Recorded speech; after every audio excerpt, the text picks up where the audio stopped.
नमस्कार दोस्तों, आज हम आपके लिए लेकर आए हैं हिंदी साहित्य के महान लेखक आचार्य चतुरसेन शास्त्री की एक रोचक और शिक्षाप्रद कहानी, डॉक्टर साहब की घड़ी।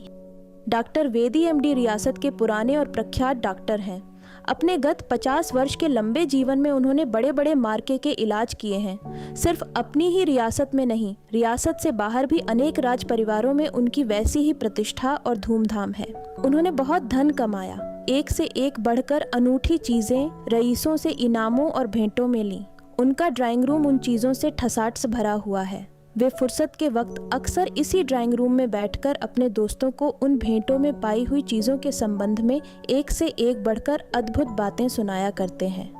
कोई कोई बात तो बड़ी ही सनसनी भरी, आश्चर्यजनक और अत्यंत प्रभावशाली होती है।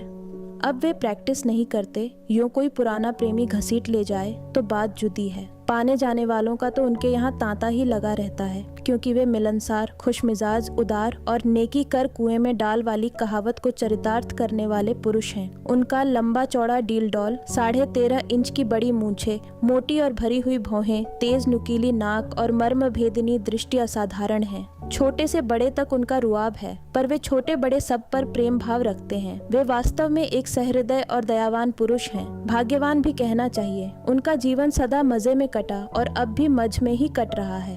वे सब प्रकार के शोक, संताप, चिंता और वेदना से मुक्त आनंदी पुरुष की भांति रहते हैं। बूढ़े भी उनके दोस्त हैं और जवान भी, बालक भी दोस्त हैं। अपने पास आते ही वे सबको निर्भय कर देते हैं। ऐसा ही उनका सरल स्वभाव है। हाँ, तो मैं यह कह रहा था कि उन्होंने बड़े बड़े मार्के के इलाज किए हैं और बड़े बड़े इनाम, इकराम और भेंटें प्राप्त की हैं, और इनाम और भेंटों की ये सब अनोखी चीज़ें उनके ड्राइंग रूम में सजी हुई हैं। बड़ी बड़ी शेरों और चीतलों की खालें, मगर के ढांचे, असाधारण लंबे पशुओं के सींग, बहुमूल्य कालीन, अलभ्य कारीगरी की चीज़ें, दुर्लभ चित्र और भारी भारी मूल्य की रत्न जटित अंगूठियाँ, पिने और कलमें। परंतु इन सब में अधिक आश्चर्यजनक और बहुमूल्य वस्तु एक घड़ी है।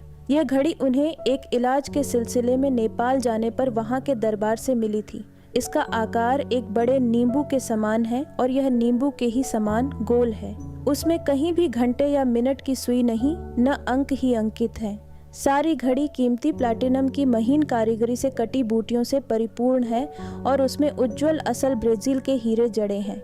सिर्फ 2 हीरे जो सबसे बड़े हैं और जिनमें एक बहुत हल्की नीली आभा झकलती है, ऐसे मनोमोहक और कीमती हैं कि उन्हीं से एक छोटी मोटी रियासत खरीद ली जा सकती है। उनमें जो बड़ा और तेजस्वी हीरा है, उस पर उंगली की पोर के एक हल्के से स्पर्श का दबाव पड़ते ही घड़ी अत्यंत मोहक, सुरीली तान में घंटा, मिनट, सेकंड सब बजा देती है। उसकी गूंज समाप्त होते होते ऐसा मालूम देता है मानो अभी अभी यहाँ कोई स्वर्गीय वातावरण छाया रहा हो। दूसरे हीरे को तनिक दबा देने से दिन, तिथि, तारीख, पक्ष, मास, संवत सब ध्वनित हो जाते हैं। यही नहीं, घड़ी में 1000 वर्ष का कैलेंडर भी निहित है। 1000 वर्ष पहले और आगे के चाहे जिस भी सन का दिन, मास और तारीख आप मालूम कर सकते हैं। ऐसी ही वह आश्चर्यजनक घड़ी है जिसे डॉक्टर साहब अपने प्राणों से भी अधिक प्यार करते हैं। कहते हैं, एक बार हुजूर आलीजाह महाराज ने 50,000 रुपये इस घड़ी के डॉक्टर साहब को देने चाहे थे, जिस पर डॉक्टर साहब ने घड़ी महाराज के चरणों में डालकर कहा था, अन्नदाता, मेरा तन, मन, धन सब आपका है, फिर घड़ी की क्या औकात है, पर इसे मैं बेच तो सकता ही नहीं। और महाराज हंसते हुए चले गए थे। यह घड़ी स्वीडन के एक नामी कलाकार से नेपाल के लोक विख्यात महाराज चंद्र शमशेर जंग बहादुर ने, जब वे विलायत गए थे, मुंह मांगा दाम देकर खरीदी थी और अपने इकलौते पुत्र के प्राण बचाने पर संतुष्ट होकर उन्होंने वह डॉक्टर को दे डाली थी।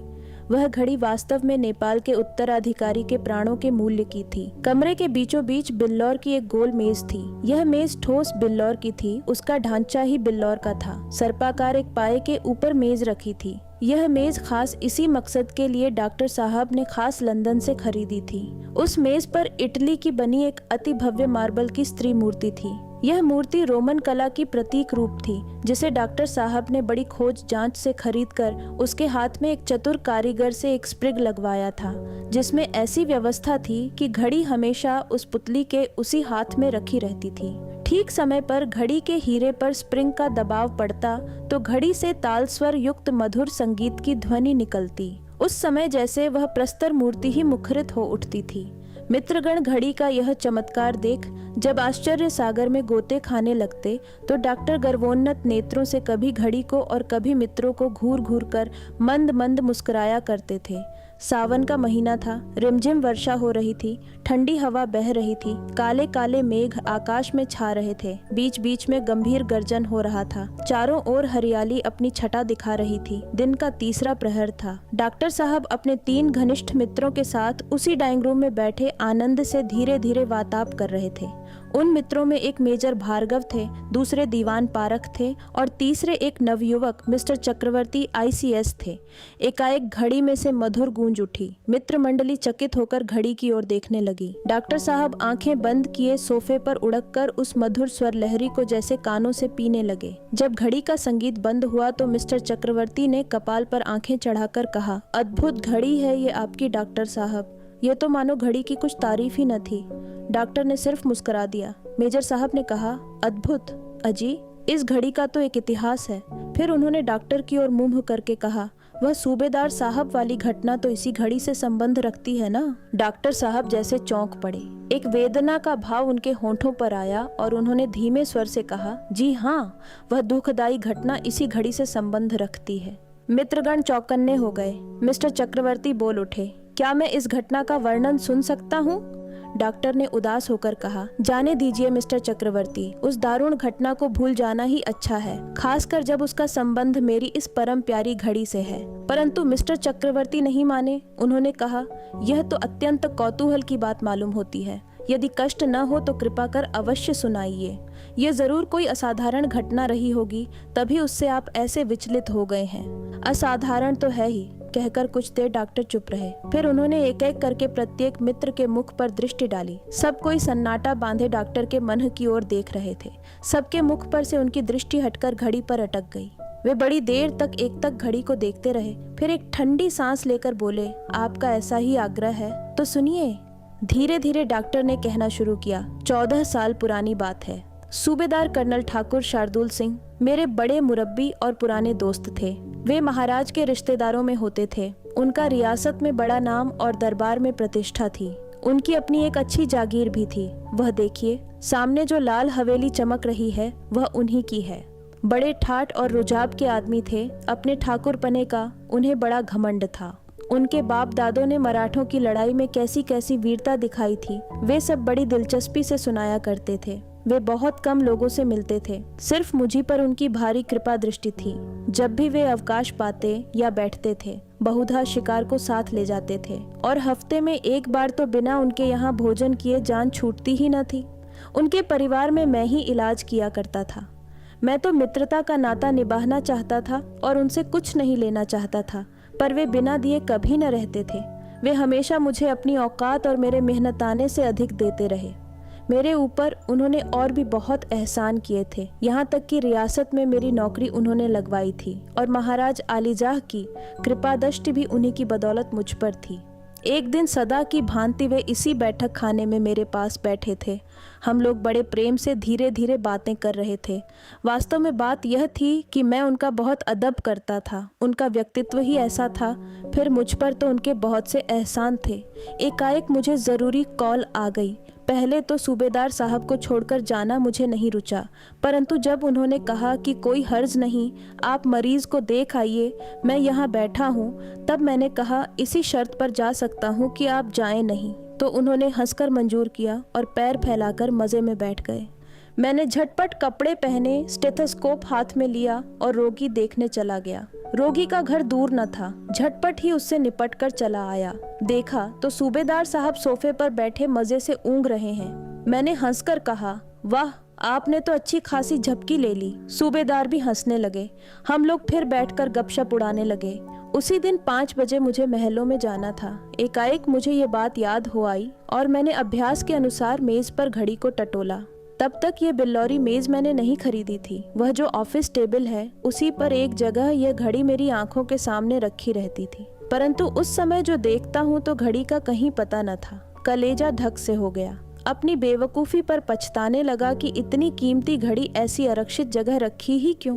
मैं तनिक व्यस्त होकर घड़ी को ढूंढने लगा। मेरी घड़ी कितनी बहुमूल्य है यह तो आप जानते ही हैं। सूबेदार साहब भी घबरा गए। वे भी व्यस्त होकर मेरे साथ घड़ी ढूंढने में लग गए। बीच में भांति भांति के प्रश्न करते जाते थे, परंतु यह निश्चय था कि थोड़ी ही देर पहले जब मैं बाहर गया था घड़ी वहां रखी थी। मैंने उसे भली भांति अपनी आंखों से देखा था, पर यह बात मैं साफ साफ सूबेदार साहब से नहीं कह सकता था, क्योंकि वे तब से अब तक यहीं बैठे थे। कहीं वे यह न समझने लगे कि हम ही पर शक किया जा रहा है। खैर, घड़ी वहां न थी, वह नहीं मिलनी थी और नहीं मिली। मैं निराश होकर धम्म से सोफे पर बैठ गया, पर ऐसी बहुमूल्य घड़ी घुमा देना और सब्र कर बैठना आसान न था। भांति भांति के कुलाबे बांधने लगा।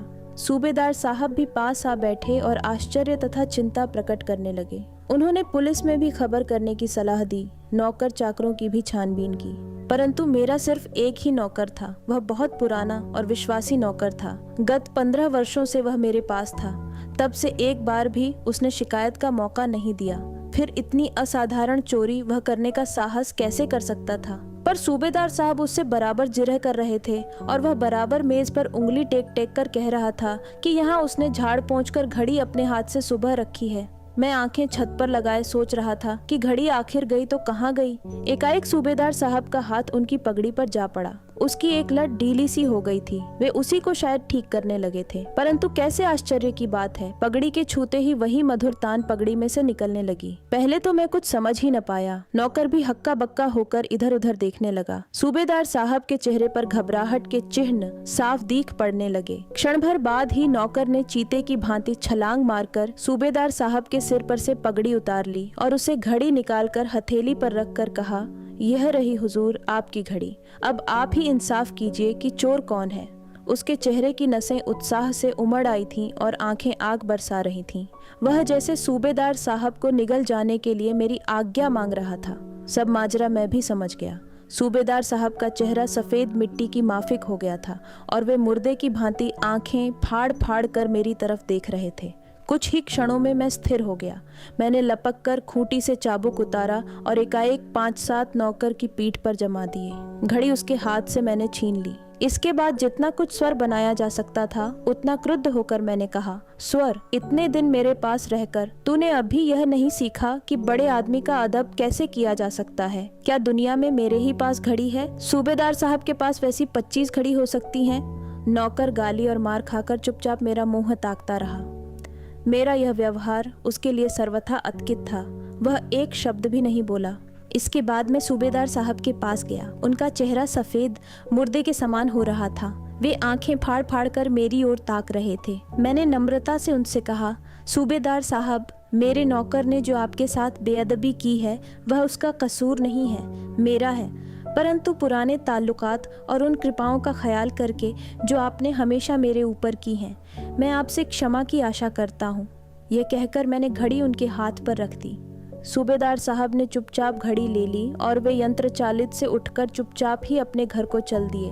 मैं द्वार तक उनके पीछे दौड़ा, परंतु उन्होंने फिर मेरी ओर आंख उठाकर भी नहीं देखा। मेरा मन कैसा कुछ हो गया था, कह नहीं सकता, परंतु मुझे महल अवश्य जाना था और 5 बजने में अब देर नहीं थी। मैंने झटपट कपड़े पहने और घर से निकला।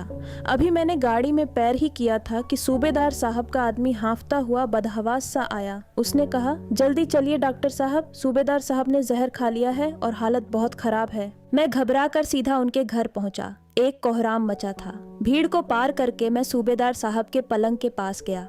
अभी वे होश में थे। मुझे देखकर टूटते स्वर में उन्होंने कहा, घड़ी मैंने आपकी चुराई थी डॉक्टर साहब, परंतु जीवन भर में जो कुछ मैंने आपकी भलाई की थी, मेरी इज्जत बचाकर उसका पूरा बदला आपने चुका दिया। लीजिए, मेरे हाथ से अपनी घड़ी ले जाइए। अब मैं जिंदा नहीं रह सकता, परंतु आप इस चोर सूबेदार को भूलिएगा नहीं और उसे माफ कर देने की कोशिश कीजिएगा। सूबेदार साहब की आंखें उलटी सीधी होने लगी। अब वास्तव में कुछ भी नहीं हो सकता था। मैंने चुपके से घड़ी जेब में डाल ली और सबकी नजर बचाकर आंखें पोंछ लीं। कुछ मिनटों में ही सूबेदार ने दम तोड़ा और मैं जैसे तैसे उनके घर वालों को दम दिलासा देकर डॉक्टरी गंभीरता बनाए अपने घर आ गया। डॉक्टर ने एक गहरी सांस ली और एक बार मित्रों की ओर और फिर उस घड़ी की ओर देखा। सभी मित्रों की आंखें गीली थीं और देर तक किसी के मुंह से आवाज नहीं निकली। तो दोस्तों, आपने सुनी महान साहित्यकार आचार्य चतुरसेन शास्त्री की लिखी हुई कहानी डॉक्टर साहब की घड़ी।